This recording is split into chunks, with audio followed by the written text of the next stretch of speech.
Album printing made easy, Photoshop tutorial. Now the first thing we need to do is we need to make a list of borderless printing sizes that our printer is capable of. So let's get an image up on screen.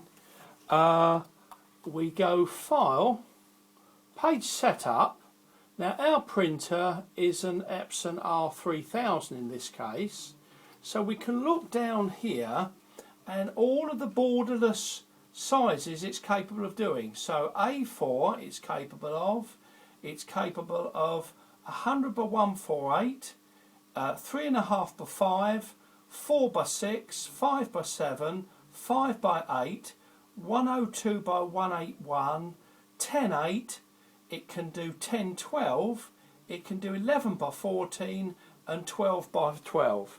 So all we need to do is make a note of these sizes that our printer can produce borderless, and then we can order up our self-mount albums from a supplier such as GF Smith. Now that's www.gfsmithphotomount.co.uk, and they provide the same size self-mount albums as your printer creates for the various borderless printing sizes that it's capable of. It's great quality and sensible prices. So that is an example of a 10:8. Now what you then do is you order up your box of Marrot gloss, satin, pearl or matte inkjet paper ready cut to your required size. You simply pay for the A4 or A3 box of original paper, and you order this from Marrot Limited, which is www.marrot.com. There's no cutting charge for this service, and your pages are cut to an extraordinary 1/10 of a mil accuracy, perfectly square with crisp, clean edges. Let's actually show you what you get. So you actually get the 10:8 pages cut out. You actually get the overcuts put back in the box, so it's a nice crisp. It's it's safe for transport, and of course it's correctly labelled with your required custom paper size. So in here it's got 10:8, 50 sheets. Now if you're printing single images borderless, we crop out and print as follows. So we've got an image here from John Langridge. He very kindly lent us these images. We go to crop, and we've already put on here the preset, which is 8 inches width, 10 inches height, resolution 300, and we can simply decide to crop out, and we've got the aspect ratio ready to go. So let's just make sure we've got a nice crop. That's a nice crop. We'll double click that. Now that is now ready to print, borderless, retain size, and we've got our Marrot inkjet paper ready in the printer to print out, and that would produce an image not nicely printed right to the edge.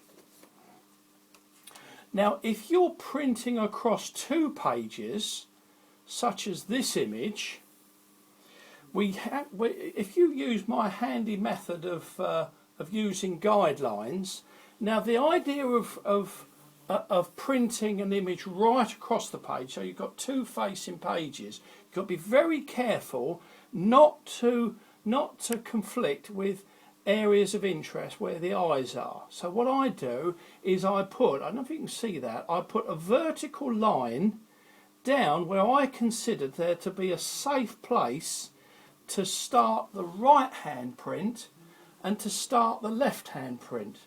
And what I also do to make sure that the line-up is correct up and down on either facing page, I put a horizontal guideline across the top where I consider the sufficient detail to be, and I also put another guideline along the bottom there where again I consider that to be the right amount. So what I then do is I take my crop, and I can actually see my crop tool here, which is preset for 10:8 still.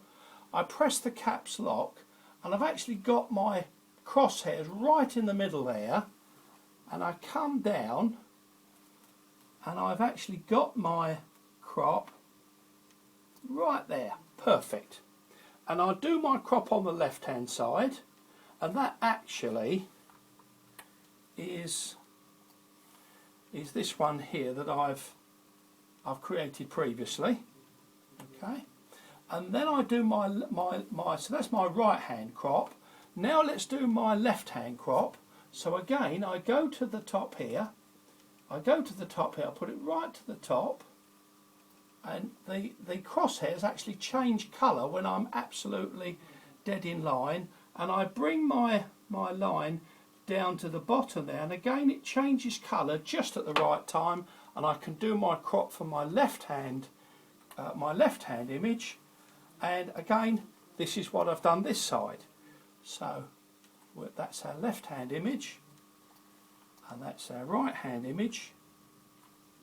When we put the two together, we can print them both out borderless, and the final result is, as we see here. Let's show you in our album. There we are. And we've got our panoramic, and we put our left hand borderless print in and our right hand borderless print in, as you see. Now it's very important to allow plenty of time for your inkjet prints to thoroughly dry before mounting. Now I find it's much easier to do all of your printing first, so do the whole album printing, and then what you then do is you can open up your pages and lay in your selections of where you want your images to go. You don't mount it at this point, but you can just lay them in, so you can plan out your album as you see fit, and then what you do, you mount them in one at a time, and the result is very, very pleasing.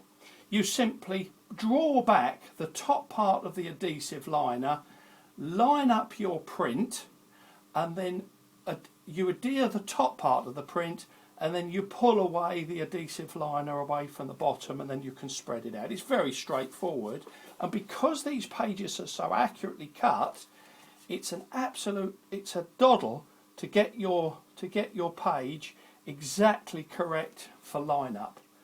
It's very, very fast. Now the more you do, you'll find the better you become at this, and the faster each album gets made. Because your prints are accurately pre-cut, you soon get the hang of positioning each print exactly into each page, leaving an equal gap at each edge for a truly professional album. Give it a try. It's fast, easy and low cost. Thanks very much for watching.